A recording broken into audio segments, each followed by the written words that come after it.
Today we're going to be comparing the top 3 coffee chains in the UK.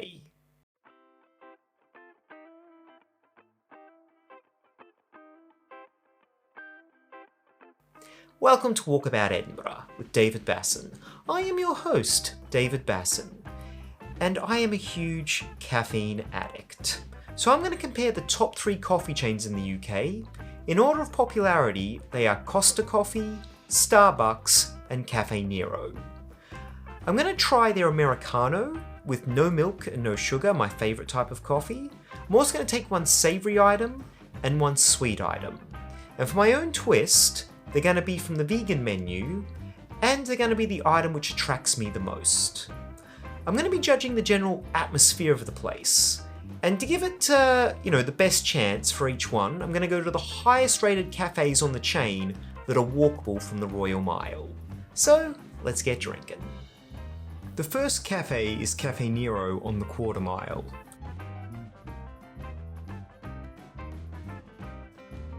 It has a posh, rustic vibe.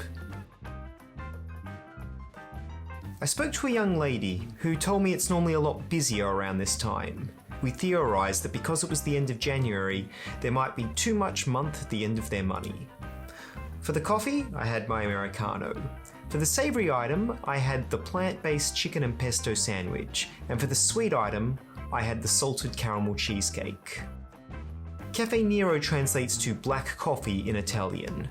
Because of that, they couldn't get their EU trademark. The reason being that the authorities thought having black coffee written on other products such as chocolate and nuts would confuse the Italians. The first and most important to me is the coffee. The coffee is always good at Caffè Nero. It's a smooth coffee with notes of dark chocolate. At the start of COVID, I stopped putting milk in my coffee to try to save money. Since going black, I've never gone back. Next, I tried the chicken and pesto sandwich. It wasn't bad, but very bland. There wasn't much flavour to it, and it was a bit of a disappointment. And finally, I tried the salted caramel cheesecake. I admit, I'm not a fan of sweet products, but the cake was really nice, and didn't taste as processed as it looked. Like all the sweet items, I'm only going to have a taste, and then bring the rest back for my wife. The Caffè Nero logo is pointy and purposely awkward. I think it's meant to say, hey, we might be quirky, but we're serious about our coffee. As for the atmosphere, it isn't the look I'd normally go for in a cafe, but it was weirdly attractive to me. It reminded me of the actress Sian Clifford. I'm very attracted to this cafe, but I don't know why. The next cafe I tried was the Costa on East Market Street. It had more of an inner city, a quick bit of peace before a heavy day of work vibe, which is appropriate for its location. It didn't feel like you'd sit there longer than a lunch break. For the savoury item, I had the vegan smoky ham and cheese toastie, and for the sweet, I had the chocolate and caramelised biscuit loaf cake. Costa once trolled Starbucks with a poster stating that people prefer Costa coffee over Starbucks. The evidence being that 7 out of 10 coffee drinkers that they surveyed preferred a Costa cappuccino over Starbucks' cappuccino. First the coffee, and it tasted dull. There was a hint of a nutty flavour, but that's all. When I briefly lived in Prague with my wife, I would go to the local Costa because it had the best internet. But I remember thinking the coffee tasted like dishwater. I thought maybe it would be better with a bit of milk added, but going white just ain't right. As for the toastie, one side had nice grill lines and the other was just sweaty. But it's not what's on the outside, it's what's on the inside. And the toastie was very flavoursome. Oily, but otherwise nice. Now for the cake. And it was way too sugary for me. You could taste the preservatives. It was quite fresh, but I'm going to give the rest to my wife.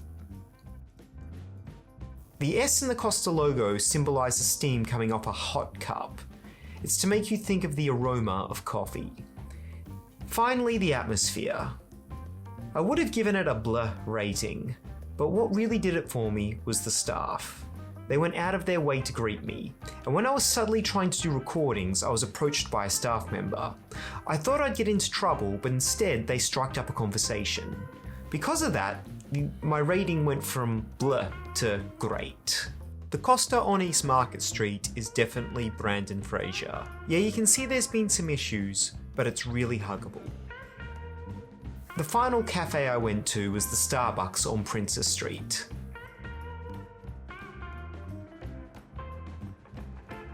It had amazing views of the castle and a lot of seating. It had a very elegant and welcoming vibe to it.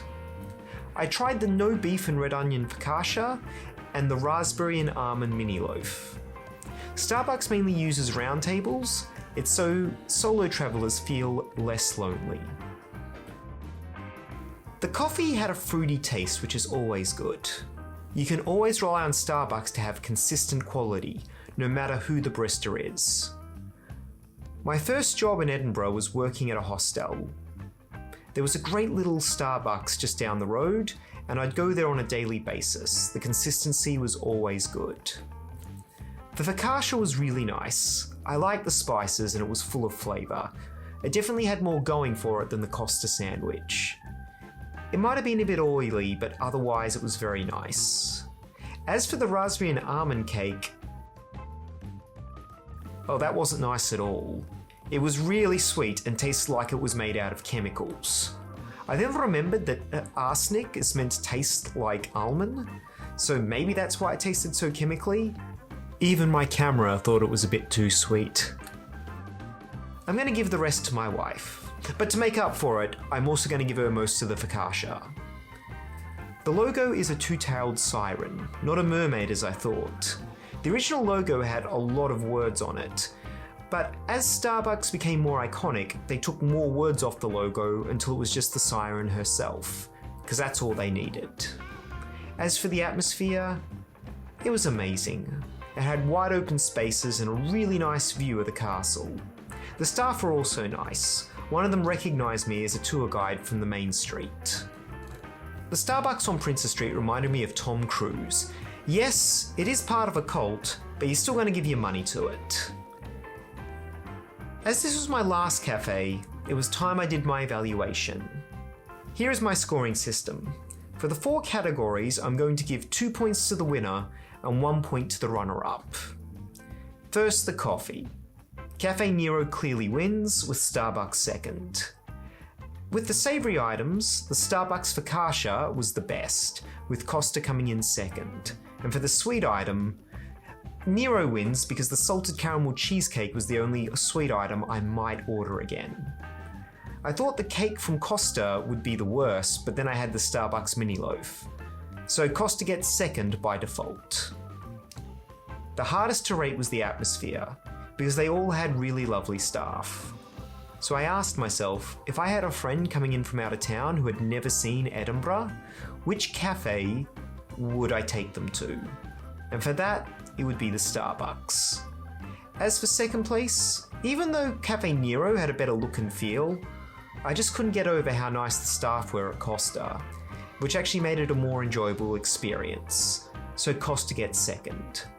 So my final scores in order of UK popularity are Costa 3, Starbucks 5, and Nero 4. Even though I mainly get takeaway coffees, for the best all-round experience, Starbucks wins. Hi, thanks for watching all the way to the end. If you did like what you see, hit that like button. Let me know in the comments below what your favourite cafe is, and if you've got any ideas of what you'd like me to do in the future, put that in the comments section also. Make sure to subscribe to my channel, and I'll see you all again soon.